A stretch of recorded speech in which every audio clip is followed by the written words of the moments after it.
The Daily Report starts now.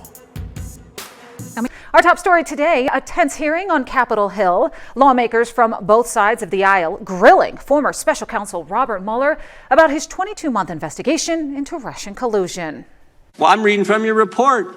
Mifsud told Papadopoulos. Papadopoulos tells the diplomat tells the FBI opens the investigation July 31st, 2016. And here we are 3 years later, July of 2019. The country's been put through this. And the central figure who launches it all lies to us. And you guys don't hunt him down and interview him again. And you don't charge him with a crime. Now, here's the good news. Here's the good news. The president was falsely accused of conspiracy. The FBI does a 10-month investigation, and James Comey, when we deposed him a year ago, told us at that point they had nothing. You do a 22-month investigation. At the end of that 22 months, you find no conspiracy. And what's the Democrats want to do? They want to keep investigating. They want to keep going. Maybe a better course of action is to figure out how the false accusation started.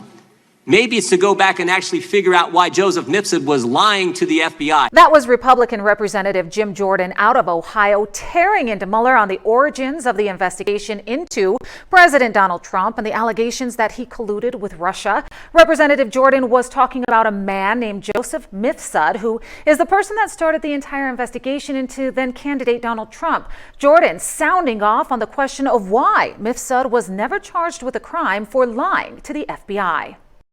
In 2016, the FBI did something they probably haven't done before. They spied on 2 American citizens associated with a presidential campaign, George Papadopoulos and Carter Page. With Carter Page, they went to the FISA court. They used the now famous dossier as part of the reason they were able to get the warrant and spy on Carter Page for a better part of a year.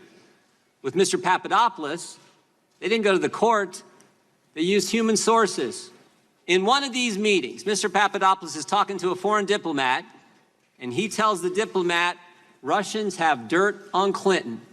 That diplomat then contacts the FBI, and the FBI opens an investigation based on that fact. You point this out on page 1 of the report. What I'm wondering is, who told Papadopoulos? How'd he find out? I can't get into the evidentiary filing. Yes, you can, because you wrote about it. You gave us the answer. Page 192 of the report, you tell us who told him. Joseph Mifsud.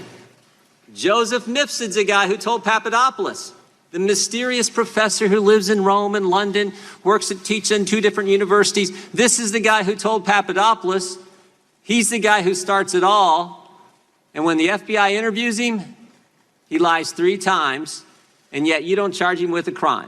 Jordan continues to talk about how prosecutors charged Michael Flynn, a former national security advisor, and Paul Manafort, former campaign advisor to President Donald Trump, for making false statements. And earlier this morning, President Donald Trump shooting out a firestorm of tweets about the hearings today, not happy about Mueller having to help during his testimony. The president tweeted out that it was never agreed that Robert Mueller could use one of his many Democrat, never Trumper lawyers to sit next to him and help him with his answers. He goes on to say that this is the greatest witch hunt in U.S. history by far. In another tweet, the president said, so Democrats and others can illegally fabricate a crime, try pinning it on a very innocent president, and when he fights back against this illegal and treasonous attack on our country, they call it obstruction. Wrong. Why didn't Robert Mueller investigate the investigators? Something Texas Representative Louis Gohmert blasted Mueller on, saying that Mueller hired people to work on the investigation who hated President Trump. And if somebody knows they did not conspire with anybody from Russia to affect the election, and they see the big Justice Department with people that hate that person coming after them, and then a special counsel appointed who hires dozen or more people that hate that person, and he knows he's innocent.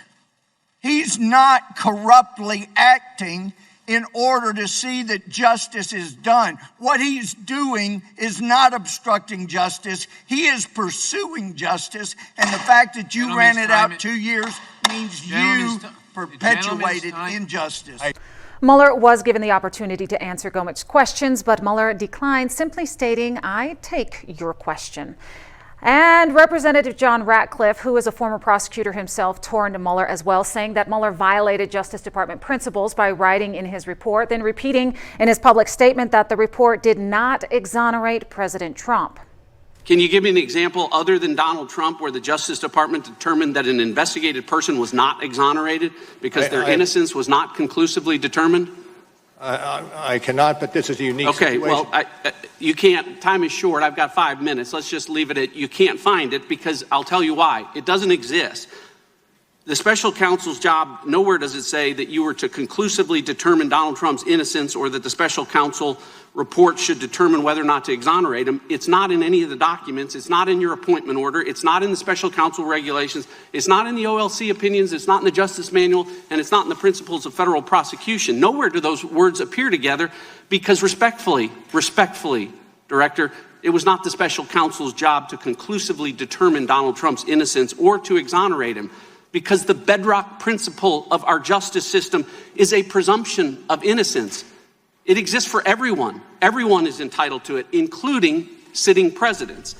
In the opening minutes of the hearing, Chairman Gerald Nadler asked Mueller if he totally exonerated the president, to which Mueller replied no. Mueller referred back to the report repeatedly throughout his testimony, failing to give much more than one-word answers to lawmakers. He frequently asked questions to be repeated and declined to read portions of his report out loud when asked to do so by the Democrats. After the first round of the hearings, President Trump tweeted this: "I would like to thank the Democrats for holding this morning's hearing. Now, after 3 hours, Robert Mueller has to subject himself to #ShiftySchiff, an embarrassment to our country."